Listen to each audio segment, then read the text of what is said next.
Welcome everybody to a weekly episode of MM Talk. We're your host Eddie Marmolejo. And Jaime Moreno. He's done it. Joe Biden has picked his VP candidate, his running mate for the 2020 election, and picks Kamala Harris. You know, the same previously presidential candidate called him racist. Believed all the women that accused him of sexual harassment and sexual misconduct. That person. Also, the last couple of nights, we have been tuning into the DNC speeches. You know, we had Bernie Sanders, AOC, Chuck Schumer, Governor Cuomo, and many other prominent Democrats giving their thoughts of what the 2020 election means to our country as a whole.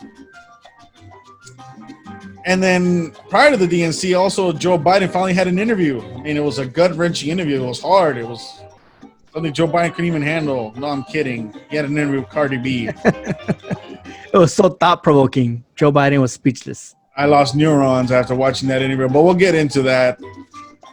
And then we're going to talk about this video we came across where people were giving Joe Biden quotes, right?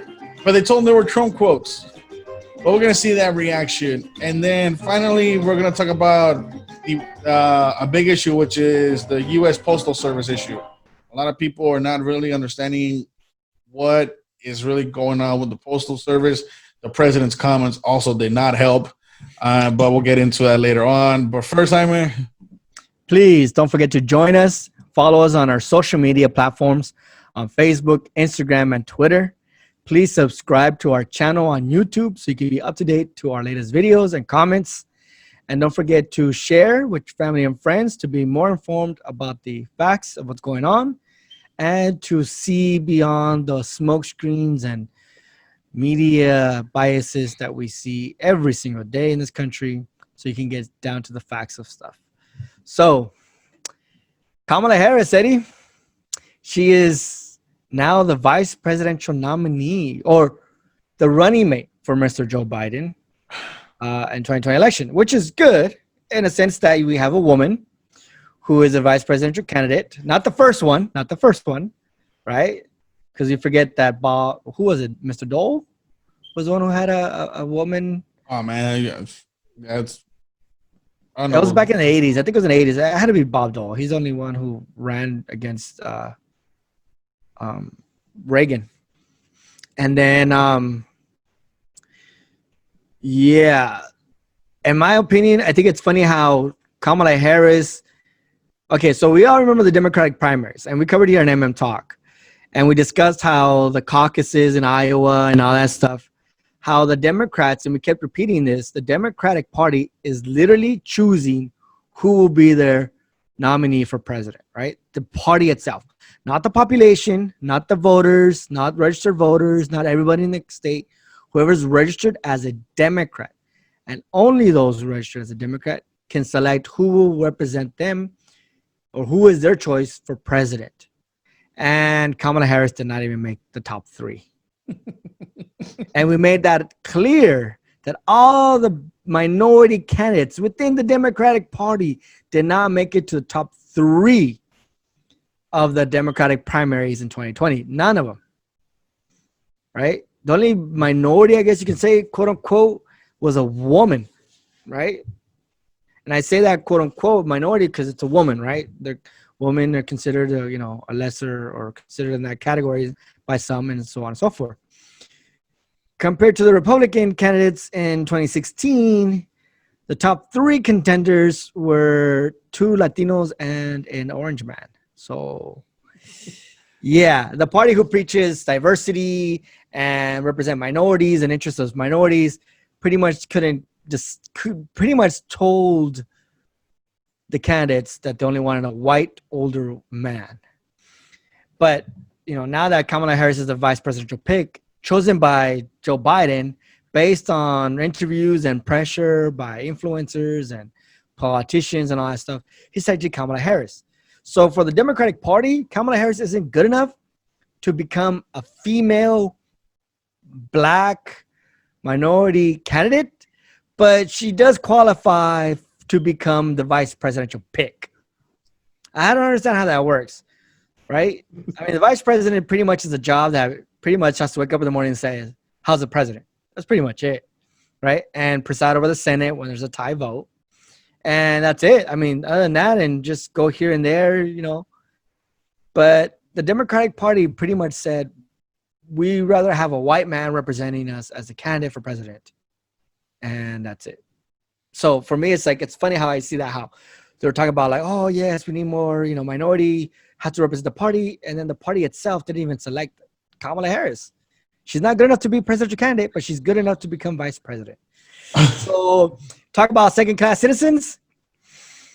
All right, let me just put in my 2 cents real quick, because I am annoyed with this pick. I get the pick. At first, when I first heard the announcement, I'm like, what votes does she bring in that Joe Biden does already have? He has the black vote, right? He already has the black vote. Well, he already. I mean, I get it too, but he said he doesn't need Latinos, and politically and strategically, I get what he said, why he said that too. Like, you know, because, you know, our electorate is more, you know, more diverse and all that. So I get his point of view on that. But I'm like, why Kamala Harris? I mean, even Trump even called him out on it. Like, yeah, you know, she called you a racist. I mean, she challenged. I mean, she believed the accusations of the woman that came out against you. Like, why would you pick that? And well, I don't know if she actually believed him, right? Well, she claimed. Okay, she claimed officially, okay. right? Publicly. Yeah, but I'm saying, but you went out in national television, all right, and I believe him. Okay, you know what I'm saying? That's the thing. So you publicly said it.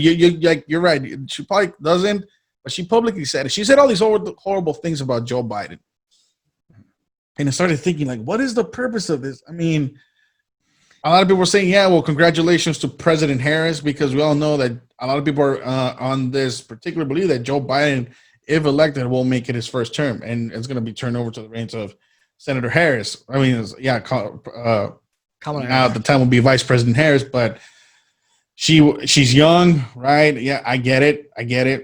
We can dismiss the rest right now, but look, she's young. She's still cognitive, unlike some candidates right now. You know, but you know, she knows who she is and all that.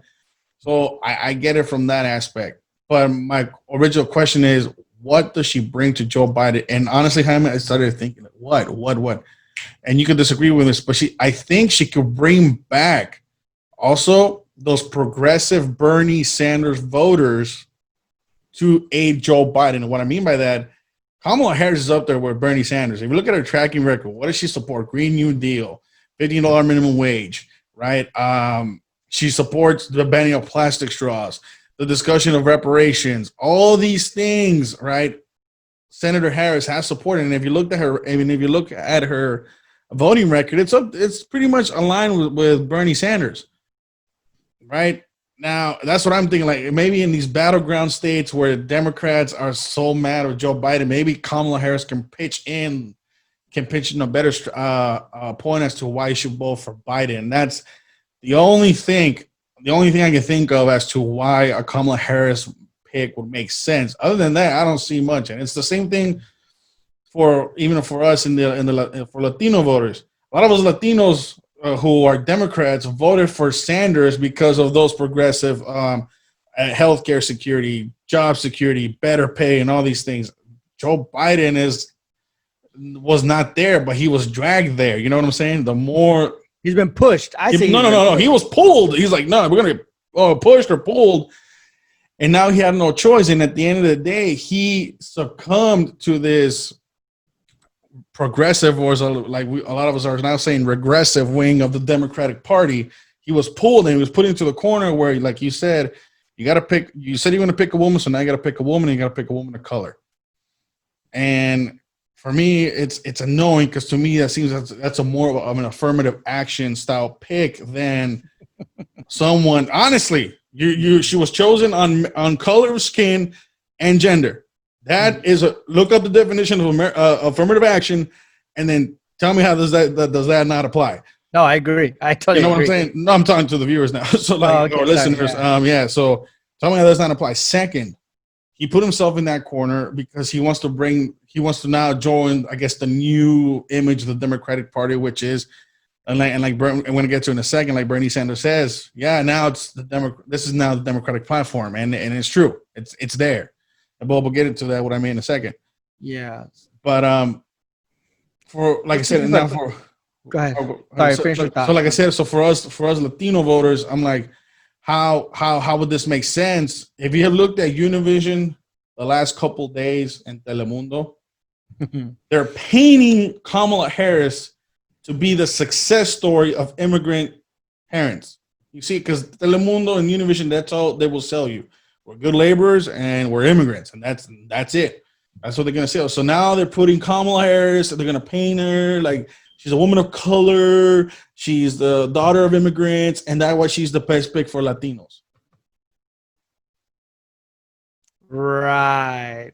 That makes no sense to me. That what is her policies? I mean, I know she's for open borders, but that to me that's not merit. If we're doing it based on her identity politics, that doesn't bring merit.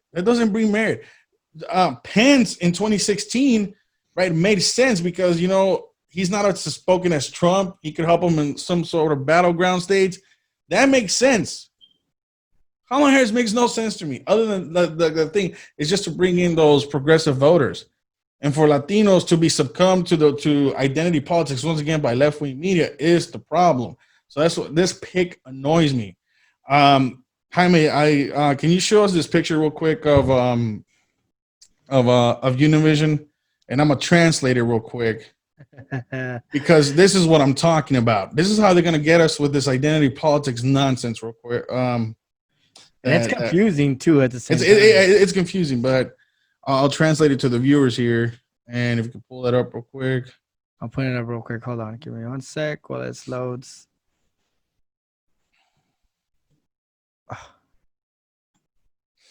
Okay, and give me 1 sec while I share my screen. Here it is. So give me a second here, guys. So if you look at the screen, right? This is on Univision. It says Kamala Harris, the second African American woman and first South Asian American senator. Let's start right here. This is what I'm talking about. When she took her oath of office, she went as an Indian American. She didn't go as an African American. And now here, Univision is making her a citizen of the world.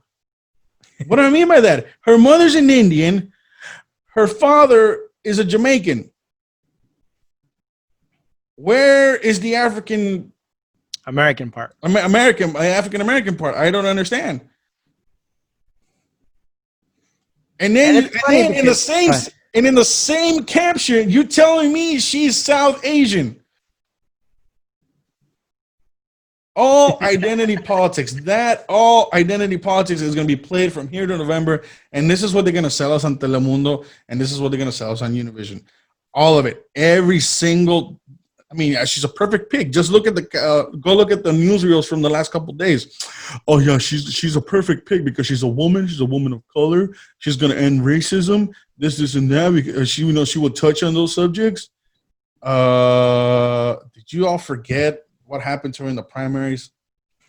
You, as Democrat voters, hated this woman. Hated her. Right? She started off strong. Remember, she was like, oh, yeah, she's going with her buzz and she's doing all this. And she's like, oh, she's at the top of the poll. Stupid little laugh she has. And then Joe Biden comes in and done. And then Tulsi Gabbard goes after her and she's in the grave. She does not even make it to the Iowa caucus. And this is why, this is why I'm annoyed with this pick overall, because Latino media, Latino influencers, Latino like social platforms are trying to sell us mediocrity. She is not a good candidate for vice president. She does not represent what we need to see in the Latino community. Can you please pull up the pic of the Iowa caucus in 2016, Jaime? Please pull it up. This is what I'm talking about. I know you talked about it, but I want to see it. I want to see it. Pull that up real quick. This is Iowa in 26. No, that's Super Tuesday. Super That Tuesday, Iowa sorry. Super Tuesday. Yeah, I gotcha. I clicked the wrong one. Oops. Sorry, I did it again. Here it is. Iowa. Iowa Super Tuesday. So Iowa is the first. If you guys remember, Iowa is the first It's the first caucus, right? caucus for the primaries, right? It's the first caucus, the very first, the one What that do we the hear? Democrats have been calling the most racist, most white, most white and most racist. That's all I can say because that's all they've been saying. Right, Caucus there is, okay? right. And these are the results of 2016. So here's 2016, okay? Ted Cruz, Latino, wins the caucus. The first Latino ever to win a caucus. And the most racist and white caucus, right? The most white caucus. And you think the media said something? No. You have Marco Rubio, another Latino, in third in Iowa.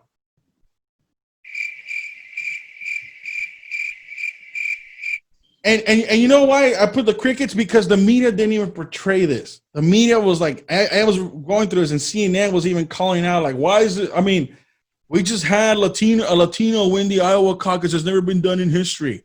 Even in 2020, it was not mentioned by Democrats that a Latino had already won an Iowa caucus. What did we hear from? You know who, Castro? No, because you still don't know who he is. We can't win in Iowa because it's too white. We can't win in New Hampshire because it's too white. And I'm like, Ted Cruz won in Iowa. Marco Rubio won. Marco Rubio came in third in Iowa. And one of the Rubio whitest is an immigrant, son of one of the an whitest family. caucuses in our election.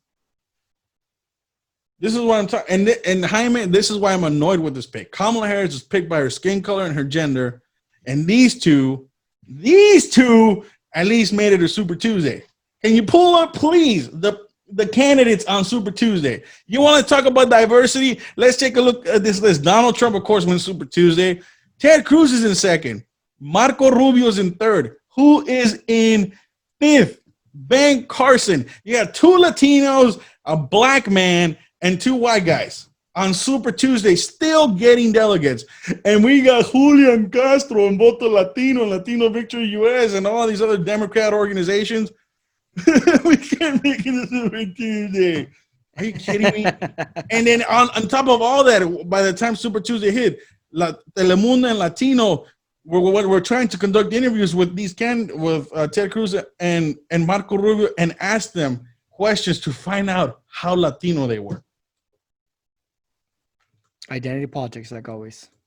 It's ridiculous. This, and I want to end it here because it upset that pick. So upset me, Jaime. If she had merit, and I can see it, and I can see it strategically, that's fine. But to see this and to hear how the Democrats have been whining about identity politics and all this and how that stops them. Well, we had it 4 years ago. It didn't stop anybody. So this whole rhetoric of racism is just BS. That's what it is, man. And then I got to leave it there because we got so much to talk about. Let's just move on to the DNC, Eddie. Let's move to the DNC. Yeah, let's just move on to DNC because we're going to get all down this. DNC, pretty much the same. Trump is fault. Look, let's summarize the first 2 days of the DNC. Day 3 is going to come up today. Obama's supposed to speak tonight, right? Mm-hmm. But let me summarize the first 2 days. Coronavirus is Trump's fault. Race relations is Trump's fault. Trump's racist. And don't forget the systemic racism. That's what I mean. Yeah, it's all Trump's fault. The systemic racism, all Trump's fault. Everything's Trump's fault. The Postal Service is Trump's fault. All of it. Okay. And let me just dive in real quick. That's literally the summary of the 2 days. But I'm gonna point out, pretty much. That's pretty much it. Okay. That's gonna be the rest of the week. Yeah. I want to wait for Obama's speech tonight because that's the last. Never mind. Okay. And so I listened to Michelle Obama's speech. Okay. I have the scars still from watching that speech. Okay. I had to sit there 18 minutes and listen to this woman speak. One of the most an abundance of nonsense that she spoke in that speech. It's just and I was trying to be objective, and it's hard when you're I understand that I have my partisanship, right? But I wanted to see what her message was, and I'm telling you, it was hard because automatically things were clicking in. Things that Obama's policies were clicking in. Obama's actions on certain things were kicking in, and I'm like, okay, but still stick it. So Obama, I mean, well, she is an Obama, but former First Lady Michelle Obama she wanted to paint this picture of what the presidency is supposed to be, and how her husband was an example of the presidency, how Joe Biden was an example of how to be a vice president. And I'm like, really? Really? We're going to paint Barack Obama, this moral figure, and the prime example of what it takes to be president. I'm not saying to being president of the United States is easy, but he's no saint. Okay? Let me give you some prime examples. And then when I was listening to her, she was talking about how creating stability in the world, and regarding climate change and creating partnerships and all that. First thing that came in my mind was, okay, did you not destabilize Northern Africa and parts of the Middle East?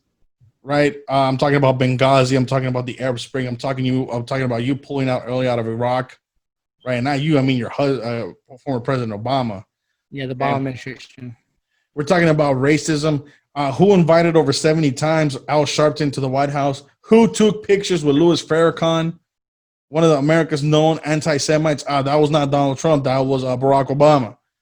Whose rhetoric, anti-police rhetoric, led to the assassination of 5 Dallas police officers and all the officers in New York who also assassinated execution style? That was Barack Obama. Who built cages to put kids in there and what you call concentration camps? And I mean people in your party.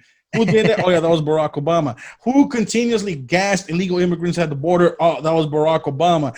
Who then deported over 3 million immigrants at the behest of not being portrayed in the media, right? Oh yeah, Barack Obama. So I'm listening to her for 18 minutes straight, and I'm like, what you're giving the people is nonsense. First She's straight up lying. And then you're talking about how Joe Biden is he was a great vice president.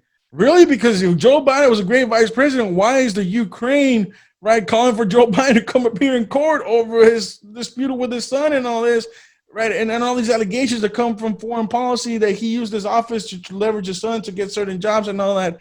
I don't know about it. Accusations at best. We got to wait for the proof. Right, but I didn't go on national. I was in film saying, I got that SOB fired because he was still investigating my son. I mean, that's what you use your office for, to try to promote justice that way. I'm like, well, it's only justice when a Democrat does it, right? It's ridiculous and righteous. I'm sitting there, and don't get me wrong, Obama gave the order to kill Bin Laden. That's probably the most I give him on foreign policy, right? But Obama is no saint. I'm not saying policy-wise, Obama is no saint.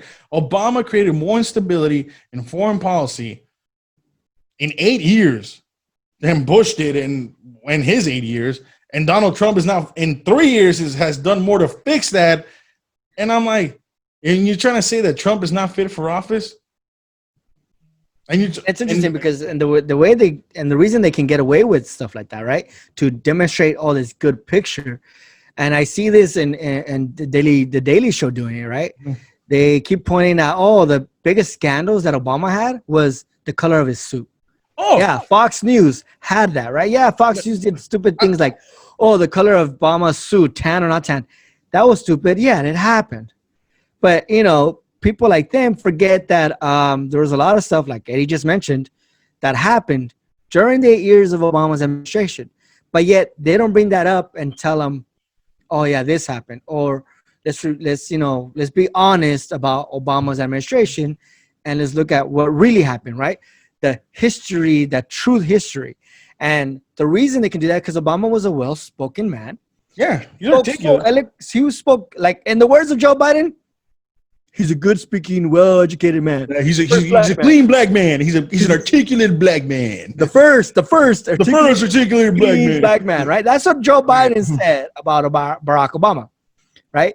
He doesn't tweet like Trump did. He doesn't do things, speak like Trump. He doesn't argue like Trump and stuff like that.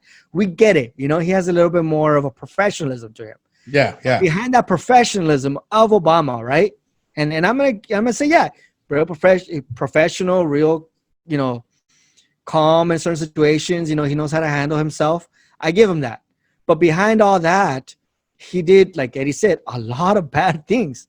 His administration is not a good administration either. Yeah, we didn't have 24-hour scandals of impeachment. We didn't have 24-hour scandals of, Just kept quiet, man. 3,000 lies or 30,000 lies a year or whatever, whatever dumb stuff that the media checking them every 30 seconds, but bro. Yeah, so that didn't happen when Obama was there because the media didn't emphasize a lot of it. That's why it's important to understand, like I said earlier, how the media is portraying things, how they're wording things. And here on MM Talk, that's what we're helping you understand too. Look at how they're portraying things, right? Obama had a lot of stuff. Eddie just mentioned a lot of stuff, right? I forgot Fast and Furious. I mean, you saw guns through Narcos, but hey, and we just saw Narcos, take over a city against military last November. And we're like, oh my God, where'd they get those guns?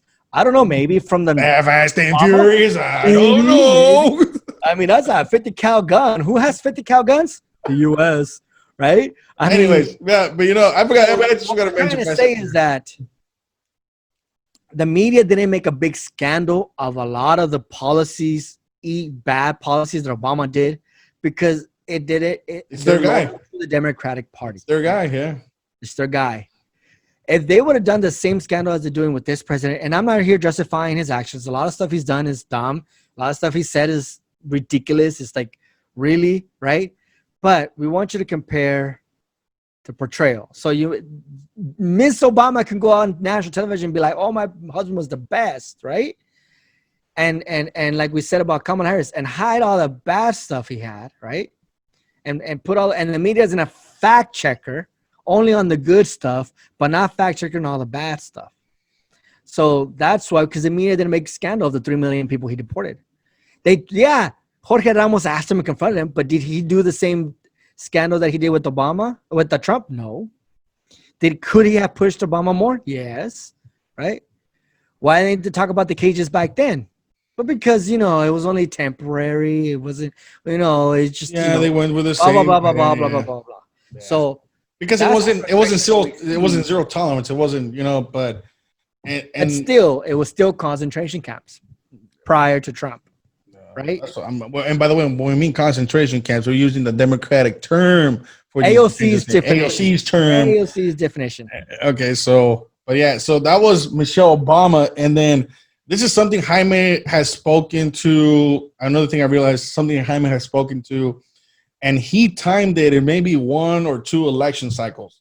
He said like maybe 8, maybe even 16 years down the road. I was thinking 10. I was thinking two elections. 2 election cycles, right? Yeah, you said like 10 years down the road, this is going to happen. And I can tell you it's already happened. Mm-hmm. It's already happened. Jaime predicted that the young voters will turn the Democratic Party into this progressive, I like to say regressive platform that's going to accept everything that AOC, Bernie Sanders are already doing. And no, it's already accepted it now. Even just look at who AOC, right? And it was funny because I'll say that, but AOC endorsed Bernie Sanders in a procedural basis. She has to endorse because Bernie Sanders had the number of delegates where he can be at the convention. So that's why she said, I also endorse Bernie Sanders. Yeah. Even though she already endorsed, but this is a procedural basis, right? And real quick tangent. She calls out NBC because, what do you mean you endorse Bernie Sanders? You endorse Joe Biden. Like, how does this even happen? Like, how do you endorse 2 candidates in the same convention, right? That's NBC pulled out that tweet, and then AOC calls him out. And she's like, you're giving out this information. I'm like, oh, so you're calling NBC for fake news? Anyways, that was my tangent.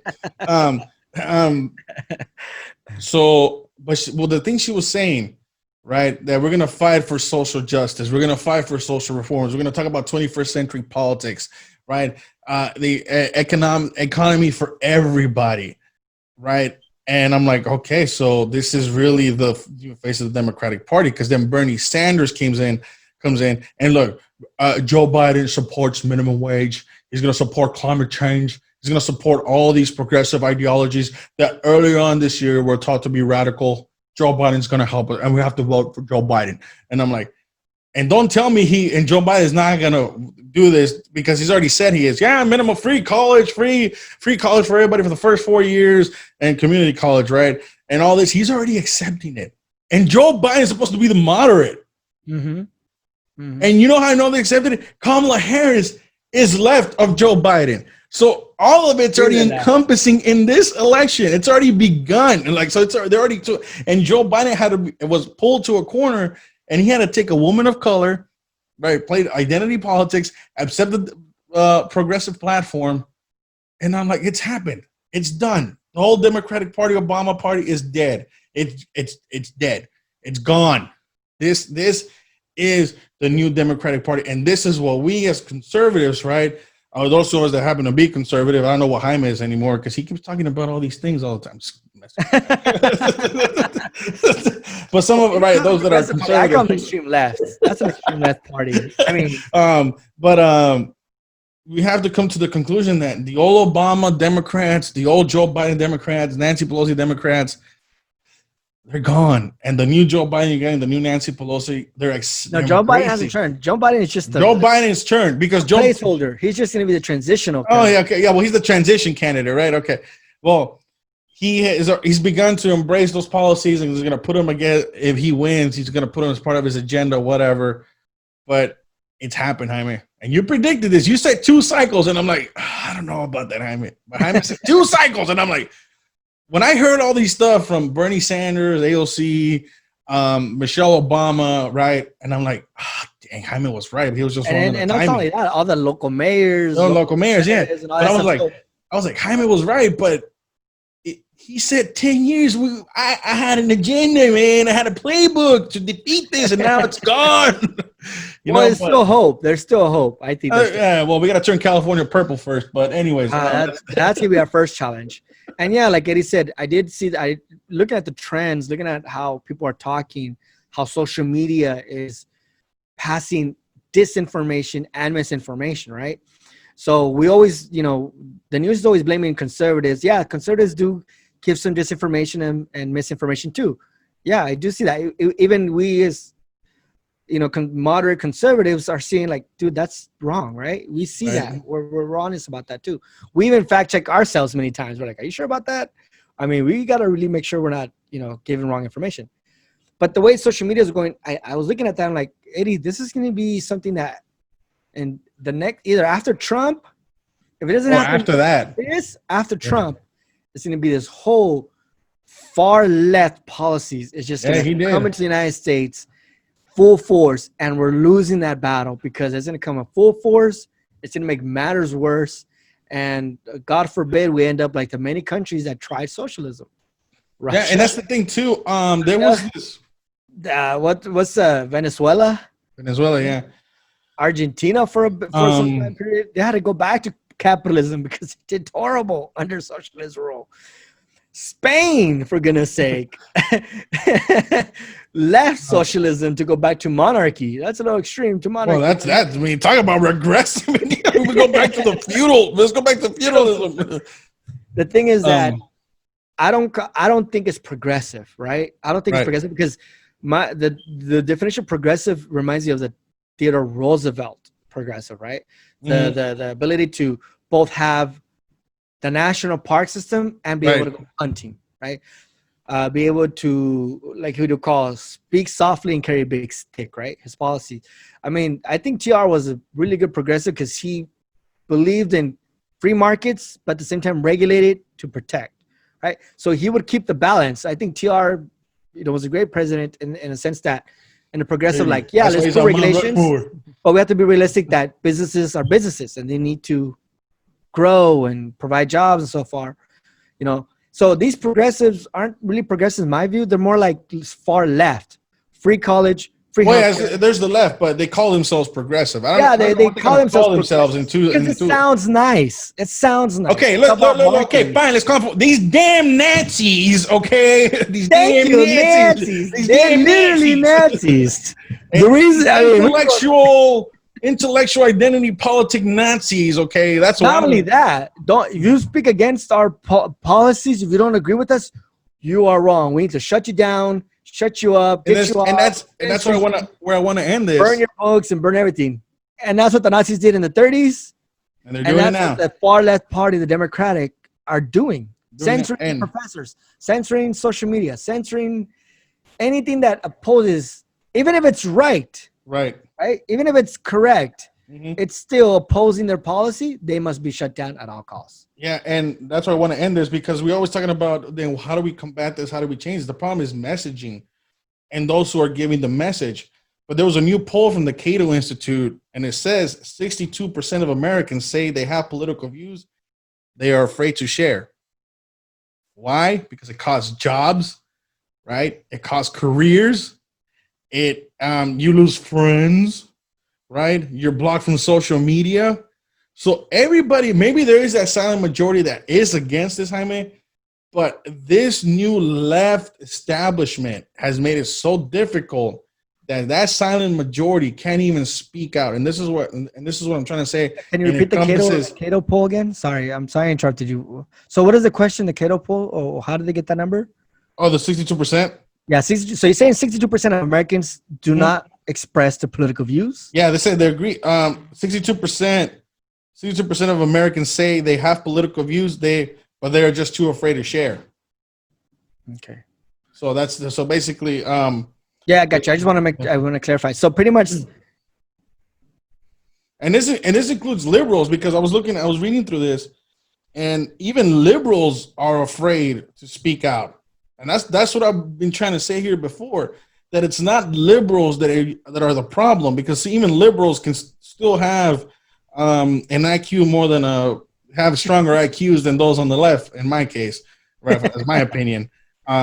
But liberals, moderates, conservatives, whatever that little box you want to make, right? Mm-hmm. Those people can still have a clear discussion. It's the left that will shut you down completely. And even liberals are cutting those on the left out. And it's bad. And this is what I'm saying. This is all encompassing. And now you have a whole major political party as a whole accepting it. Jaime said 2 election cycles. Jaime, it's here. It's here, man. It's here. Oh my God, it's terrible. I know it's here. It's sad to watch. That's the DNC. That's the DNC. Those are the Democrats. I mean, the strategy is they have artists. They have Cardi B, for goodness sake. Cardi B, yeah. Cardi B is a political expert for some reason. Yeah. You know what? Let's get to that. Policy you know what? Expert? She's a policy expert. Yeah, and this is what, and these are the people now that the left is turning to, because they have about but we'll get into it in a minute. But Jaime, please work some magic again, and let's put this video of Cardi B and Joe Biden, because again, it shows a prime example to how ignorant our voting base is going to become, just because they're not really well educated by the people they need to be educated by. But not only that, I think that's also, and they ain't willing to do research. Yeah, I think it's talking points, and they don't really understand. I mean, our public education system sucks to begin with, right? And we're lucky we survived it. I think we were just a little bit smarter. Oh yeah, did you hear? Speaking of public education, Governor Newsom is now requiring California universities to have what is it called? Race studies, something like that. Oh yeah. Race studies, and I'm like, oh my God, I'm so glad I escaped. I mean, for me, that's not. I don't have a problem with that. I don't have a problem with that, right? It is history. It is what it is, right? Right. But the belief that it's still happening, that you can't achieve nothing because of the color of your skin, that's where I have the problem. Yeah. I mean, yeah, you're gonna have obstacles like anything in life, right? You're always gonna have obstacles, but the fact that you can't achieve anything because of the color of your skin and you got to remain where you're at is pretty much a victim mentality. But that's a whole different issue. Let's share this video real quick of Miss Cardi B. Can you see that? Yep, I got it. All right, let's play this. Also, I, of course, want free Medicare. And this is why I supported and have free Medicare, because look what's happening right now. see why we should have been have free Medicare for a long time. I of course think that we need free college education. That's second. And I want Black people to stop getting killed and no justice for it. I'm tired of it. I just want more stricter laws that is fair to Black citizens. And you know, it's fair for cops too. If you kill somebody that doesn't have a weapon on them, you go to jail. You know what? If I kill somebody, I gotta go to jail. You gotta go to jail too. I love that at the end. I like that. Yeah. That gave me a headache. I don't know if you saw my reaction during the whole videos. It gave me a headache. I want to say at top of my head, I just to make this other way, we agree to the last part, right? Like we've been sitting here in MM Talk. If there's bad cops, get them out of the force, right? That's the only thing we'll ever agree to. That's probably like the only thing we'll have in common, right? Because let's be honest, we've been saying this here in MM Talk. You know, last episode we talked about how it's not systemic racism. It's not systemic. Cops aren't targeting minorities just because they're minorities, right? They're not killing them just because they're minorities. But yeah, they are bad cops, and we need to get them out of the force, and they need to be dealt with, and they need to be sent to prison. We get that. We totally agree with that. Just like we have to go to prison for killing someone, homicide, a police officer should have that same consequence, right? When it comes to abusing their force and that. That's the only thing we'll agree with her on that.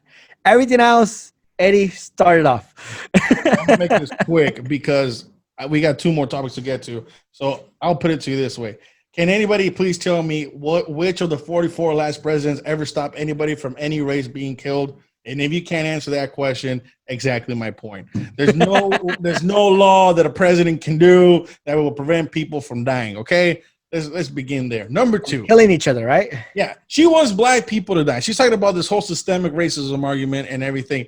The guy she's interviewing signed the 1994 crime bill. Thank you.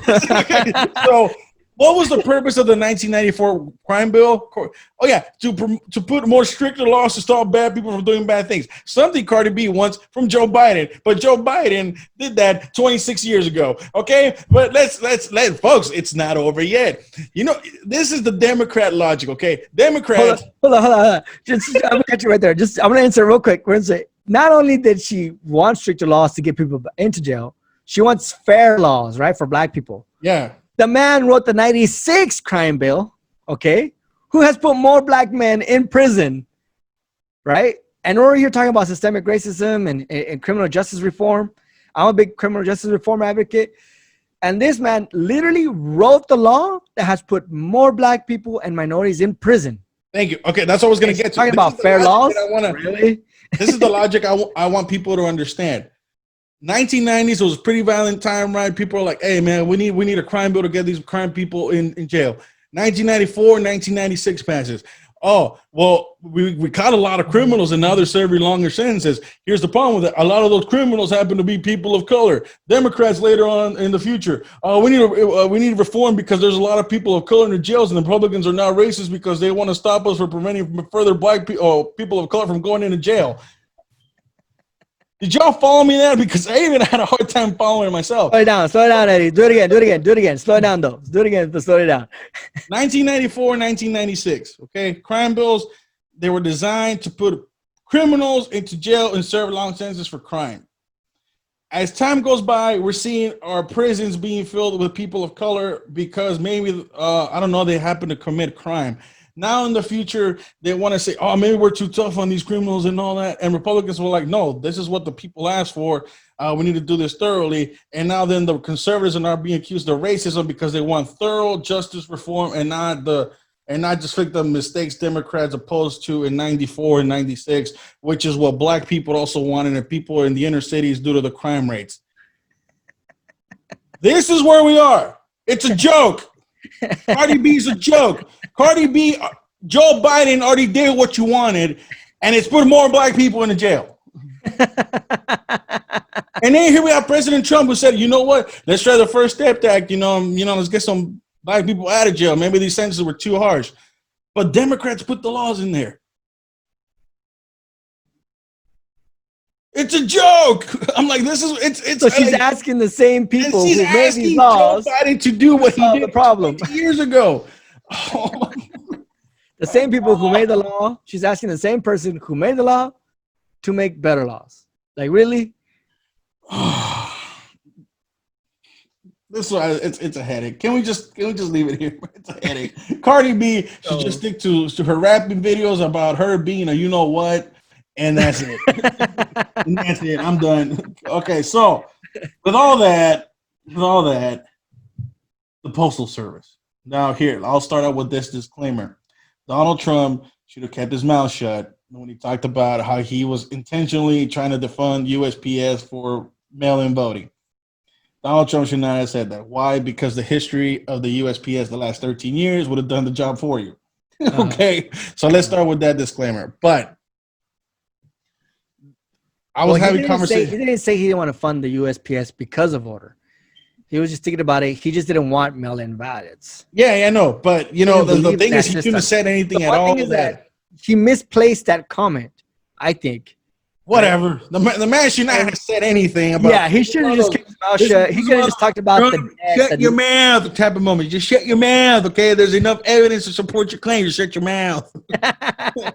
It's one of those things where, like, concede to the opposition of tweets and his mouth. This is one of them. Now, Jaime and I talked about it. Jaime's gonna give us 2 cents in a second, but we said there's 2 things that people are not understanding. The difference between the universal mail-in votes and absentee ballots. And then the history of the Postal Service the last 13 years also needs to be discussed because that encompasses everything. This is pre-COVID, and the left and the media right now and the Democrats are trying to sell you that this is sabotage. It can't be sabotage if USPS has had problems for the last 13 years. Okay? USPS has been sabotaging itself. Yes, for the last 13 years. Okay, what do I mean? There was an article in the New York Post written by Rob Lowry, all right, and he tells it out. Okay, let me put it to you this way: the U.S. Postal Service has been in the negative, has lost $80 billion since 2007. That's 13 years of negative outcomes. Okay, in the last 3 months or so, it has lost $2 billion. Okay, and I attribute a lot of that to COVID. That's fine. I'll concede that it's COVID. Right, because a lot of people are not mailing stuff out. People are just going to the grocery stores. It hasn't been that large commerce. Another thing I attribute to the loss of U.S. Postal Service and why they're having so many troubles is because you got competitors now like Amazon who have their own mailing services. You have other competitors like USPS and FedEx that provide better services and delivery times than USPS and are more efficient. Okay. What I'm trying to get to, and how many you can chime in after I said this, I just don't think overall USPS can continue to work in a 21st century economy. That's my thing. When you're paying unions, when you're paying overtime, when you're paying lack of infrastructure and all that, you cannot compete in a 21st century economy. We don't mail letters anymore. We don't even email anymore. We FaceTime or we chat online. A lot of people are using those other services because it's quicker and it's more efficient, right? And when I see that, I'm like, maybe there has to be a complete overhaul of USPS, but it's not sabotage. You can't tell me it's sabotaged by the president. He may have his dislikes on absentee ballot and on universal mail-in ballots, and we'll get that into in a sec, but it's not because he just thought of this before the election. There's been 13 years of this. Every year is a negative. Right, Jaime, what is the analogy you made up earlier, man? This is an analogy I told Eddie. Eddie, won't you invest in my company, right? Invest in my company, Eddie, and I guarantee a $2,000 yearly loss of your money. But keep investing in my company. We're gonna work hard, try to keep it up, try to keep it going, try to survive. But every year, I'm gonna guarantee you're gonna lose $2,000 every year of your own money. Why don't you invest in my company? Any right person is going to say, heck no.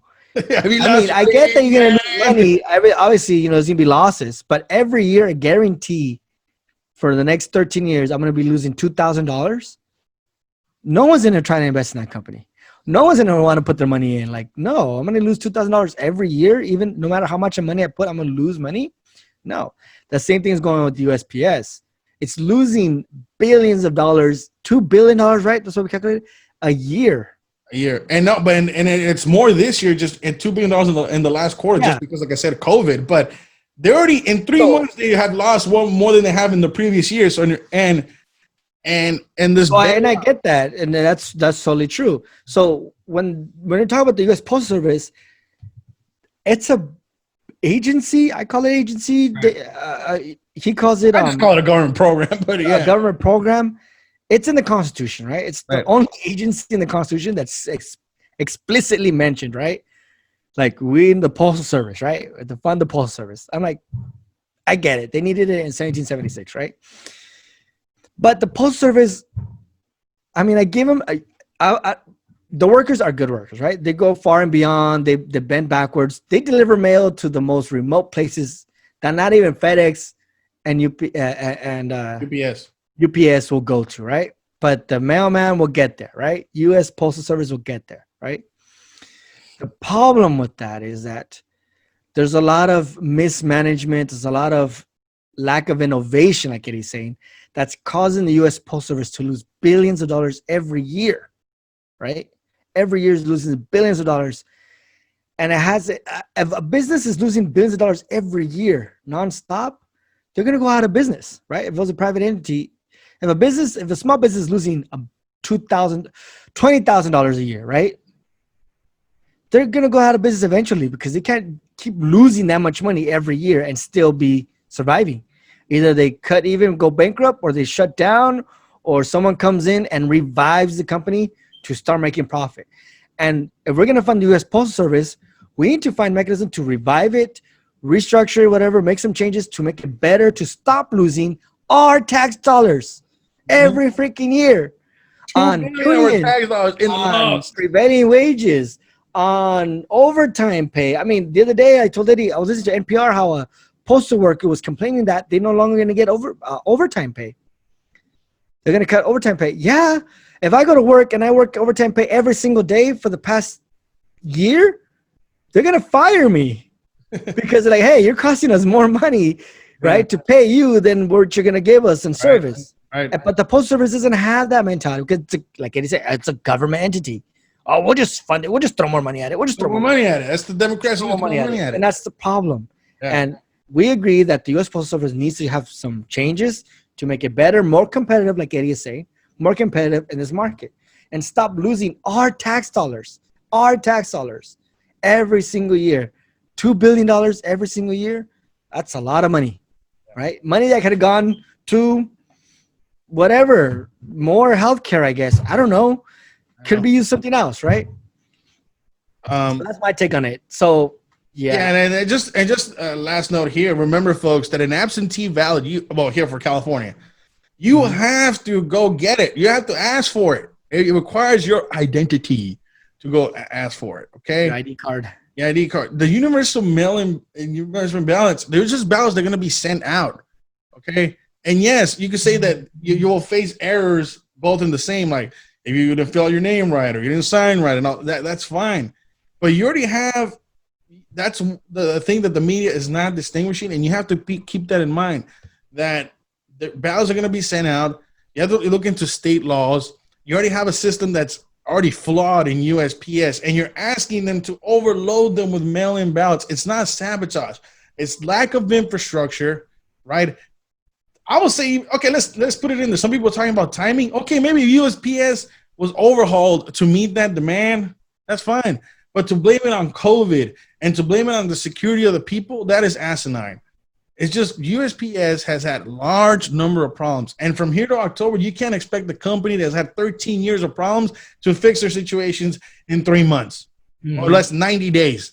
Exactly. It's not going to happen. And then you got to go talk to your state registrars as to how they're going to secure votes, how they're going to get votes there on time. Look at what happened in Orange County in the last election, harvest balloting and all that. Look what just happened in New York. Look what happened in Washington State. All these things, right? All of them are questionable to mail-in ballots. And that's my take on the U.S. Postal Service. Well, the U.S. Postal Service needs funding and restructuring. In terms of voting, with the mail-in voting, I mean, I don't like mail-in voting myself personally because, I mean, I like to go to the polls, right, to feel that I actually voted.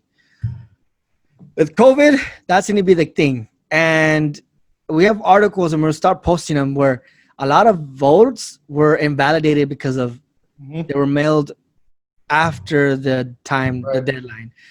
They were invalidated because they didn't have the right signatures. They were invalidated because, you know, for many other reasons they were invalidated. And it's not like 100, it's like 80,000, 20,000, 30,000 ballots, right? So even if we have mail-in ballots, us as human beings to actually do something on time, we're all a lot of procrastinators, if you ask me. We'll probably mail it the day before the election, right? Try to get That's the thing. You can't. Or the day of the election, right? Trying to expect it to reach a deadline, right? And if it doesn't have that stamp, that postal stamp on time, it's invalidated. Yeah. So you're talking about voter suppression because Trump doesn't want to fund the USPS because it loses money? No, I see voter suppression because people don't know how to deliver sometimes. They missed the deadline. They didn't sign deadline. Yeah, all these rules. So on and so forth, right? Yeah, and not only that, there's a video. And are we going to play this video or no? Nah, let's just leave it there. We got to move on to the next topic. Okay, we'll post it on our page. It There's actually an undercover investigation by CBS News that happened this year about it was a simulation. It was a simulation. Yeah. Sorry, not investigation. Sorry, simulation. Sorry. Of mail-in ballots, and you will be surprised of the results, right? So, and if this video doesn't convince you, we'll put that link below. We'll put the link. If you find this convincing of like the problems that we're gonna have with mail-in ballots, then I don't know what to tell you. You can keep believing voter suppression all you want, like the Democrats want you to believe. Voter suppression. But whatever, you can believe that if you want to. That's your choice. But the truth, the facts, say otherwise. Yeah, and my take right now. So that's our take on U.S. Postal Service. So if you guys disagree, you don't know what to do, put the comments below. But let's go back to Joe Biden one last time. Joe Biden, we just finished talking about that guy. I'm just kidding. We're gonna talk about Joe Biden to election day. Here's my thing. We probably should have done this after Cardi B, but who cares? Say it. Anyways, I've seen many things, right? And in politics, especially the last 4 years, Donald Trump's a fascist dictator, whatever bad thing you want to call him. They will find ways to justify that. Every single claim. I want you to take a look at what this particular person did. He works for not Daily Wire. I forget what. We'll see in a second. Daily Caller. Thank you, Daily Caller. And look what he's going to tell some people. And then I want you to look. There's the reaction, but then there's the justification.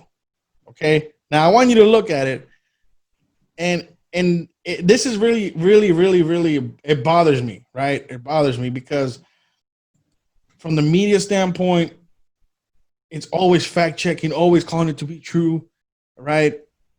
A lot of people say, the sky is blue, Trump is racist. And that's just a fact, okay? Well, in here, you're going to see there's a fact, and let's just play it, dude. Just play it. I can ramble on all this. Watch it for yourself. Okay. And here we go. Miller with the Daily Caller News Foundation. Today we're here in Meridian Square Park in DC asking people what they think of racist Donald Trump quotes. They're actually all Joe Biden quotes, but we want to see if they changed their answer based on who said the quote. Let's go see what they have to say. We're reading Donald Trump quotes. We're trying to get people's reaction to them. Just like a reaction video. Unless we do something about this, my children are going to grow up in a jungle, the jungle being a racial jungle with tensions having built up so high that it's going to explode at some point.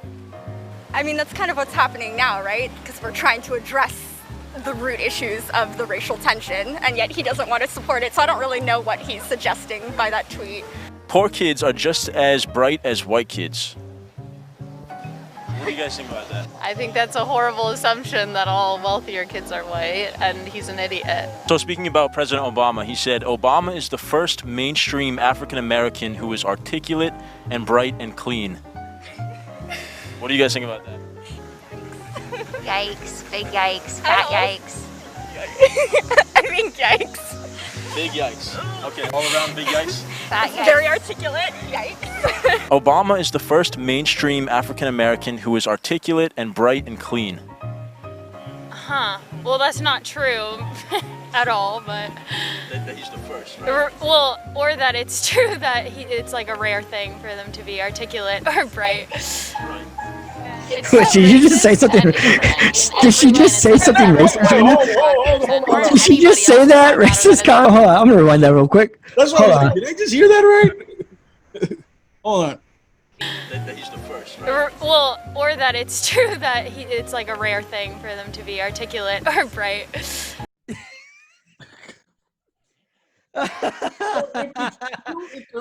He said it's rare for them to be articulate or bright.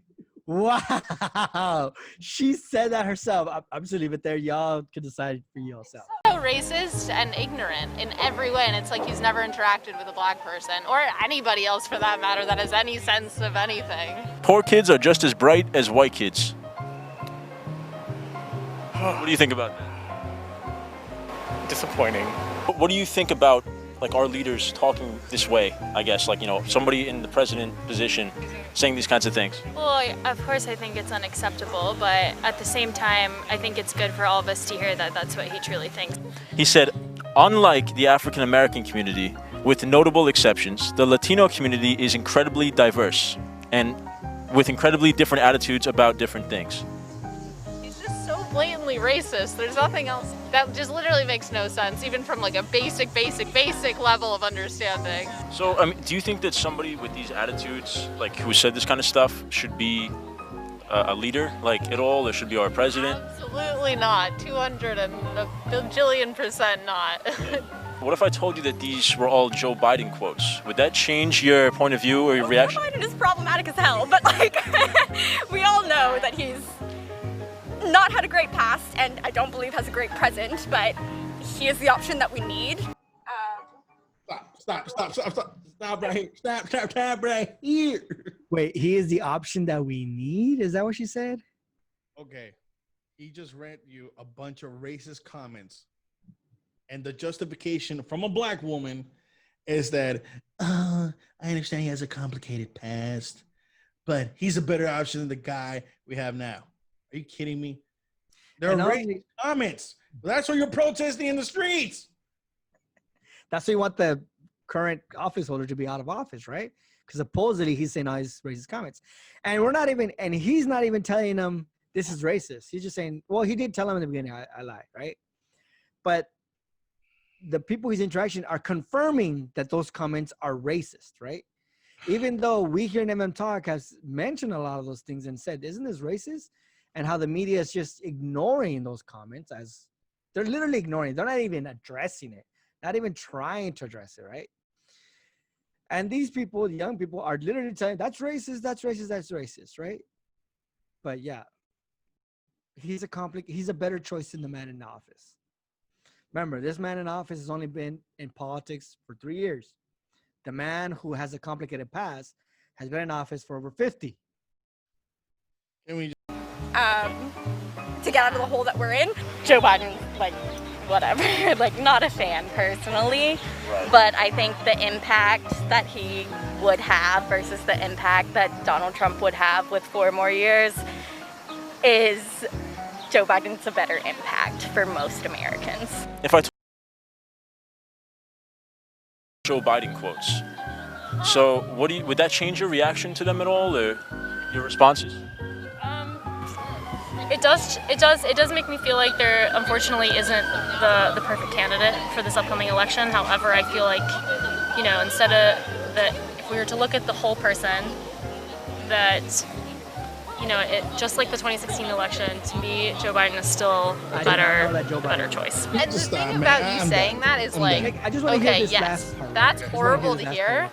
but it also means that we so easily trust it with Trump and not with others, which means it's just so blatantly in the wrong direction in a way that Biden isn't usually, which is why we're more surprised to hear it's from him, even though obviously it's not okay from anybody, and it is shocking to hear that it's from Biden too.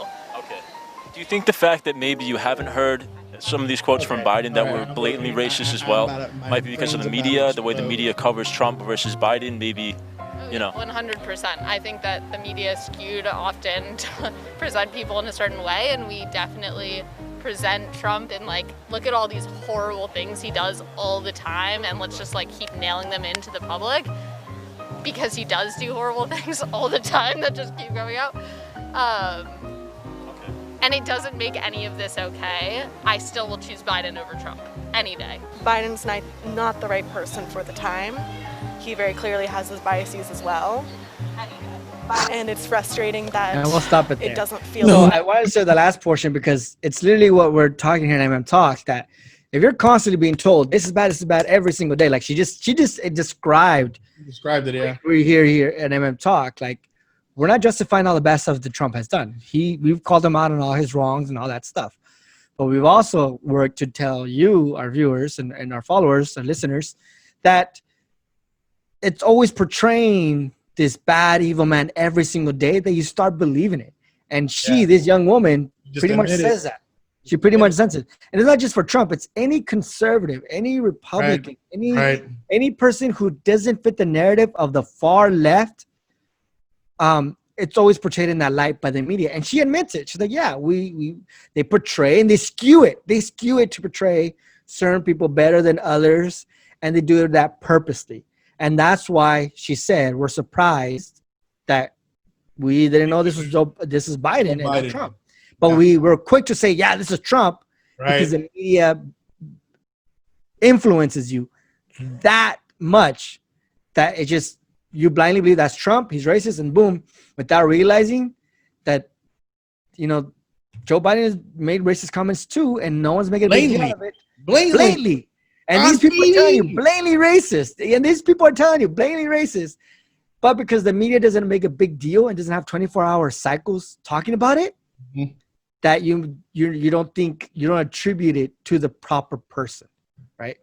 And that's all my comments I have for that. But what bothers me out of this, and we're gonna end it. Yeah, we're gonna wrap it up. But what bothers me the most, Jaime,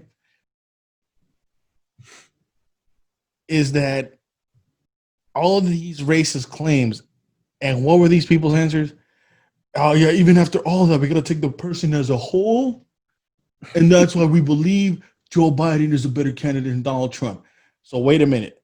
You're willing to put up with somebody who has made racist claims to remove the guy you claim has made racist claims. Let me say that again. You want to vote in the guy who has made racist claims and remove the guy who has alleged to make racist claims. Do we understand what we're voting for? Do you understand? That is what bothers the heck out of me. Oh, he called poor countries asshole countries. Then why are people leaving them? I don't know. She said there were good Nazis and bad Nazis. No, he didn't. He said there was good people on both sides, but he did condemn white supremacy in the same dang speech. Exactly. I'm done. People want to put a guy who has lied about civil rights. You want to put a guy that has lied even about his own record. Lied about his own record, has said racist comments over and over again just because you hate the other guy. And why do you hate the other guy? Because like that young lady said, the media has skewed everything about that guy. Welcome to 2020, man. It's horrible. I hate it. This is why I'm voting Trump, because all this crap right here. This is why. You call me partisan. My reason why I'm going Trump is because of this. Media, disinformation, the blatant attacks on our freedom of speech. Ridiculous. There's so many things why I decided to started supporting President Trump. And like I said, it took me 3 years. But why? Videos like this, continuous disinformation. Donald Trump is not a perfect man, but his policies have changed my mind. What is Biden trying to do? Something worse than Obama did. I mean, do we have to go back to that? No, but it's going to be worse. It's accepted that group over there. I also look at, it's just the skewage of the media, right? The media is trying to say that they're the fact checkers, they're the truth seekers, they're the ones who bring light, reality, and the truth and the trusted news source. But this young lady who we clearly understand and can view that she's probably a far left girl, understands that the media skews things and they throw it down our throats as truth and reality, you know?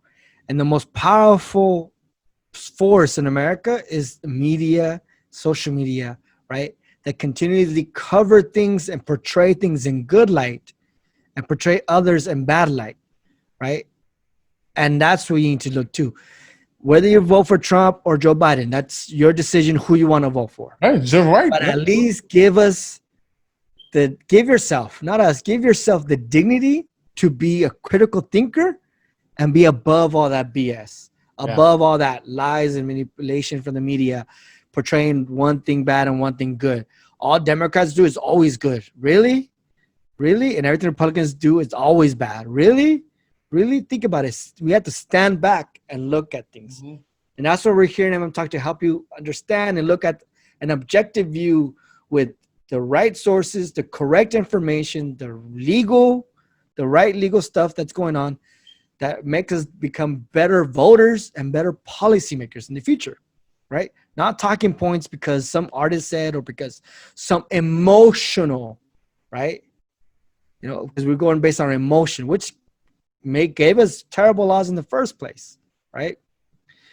That's what we need to go to. And we need to be able to be smarter than that. I mean, if you can't see the blatant hypocrisy, I mean, really, one of the biggest one is the protest. For some reason, coronavirus doesn't hit the people who protesting, right?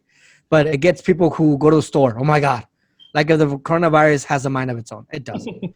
So come on. We encourage you to think, to look beyond, to go beyond your emotions and think rationally on how they're portraying things so you could be a better decisive maker, better policy planner, and you can vote better. So with that, we're going to wrap our episode up. Thank you guys for tuning in. Always remember to like, subscribe, share, tell your friends about us. Right here's MM Talk. It's gonna get more exciting as the election starts wrapping up. You know, the debates are coming. So with that, I'm Eddie Marmolejo. I'm Jaime Moreno. This is MM Talk. And remember, we're tired of it too.